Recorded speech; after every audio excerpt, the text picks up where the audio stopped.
Ерөн зүгээрээ хариуцлагагүй байх нэг асуудал. Дээрээс нь ирээ зэрэггүй идчүүдэг дом тусцсан нөхдүүдийн нийслэлээр бас хаасаагүй байж.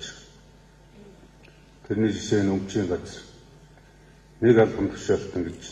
Нэг албан тушаалтанд 7 гар хөвдөө нийслэлийн орон сууцны сангаас идсэн завшсан өөртөө авсан хэнд чиглэлгүйгээр мэдээлэлгүйгээр 7 орон сууц гэдэг бол нэг хүнд одоо илэрч байгаа нь тэр цаашаа одоо өшөө юу илэрхийг хэлж мэдэхгүй шалгалт хийж байгаа өмчийн харилцаахан өмч нэг бүр дээр бүртгэл тооцоог нь хянж ажиллах хэрэгтэй. Зөвхөн 2-3 асуудлыг үүсгэхэд ийм байдалтай байж. Бүр нарийн зохион байгуулалт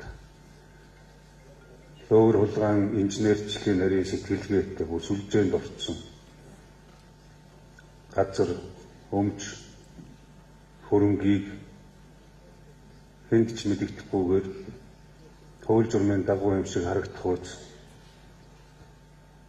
хувьдаа иддэг завшдаг асуудал бол бас дэмжсэн байна лээ.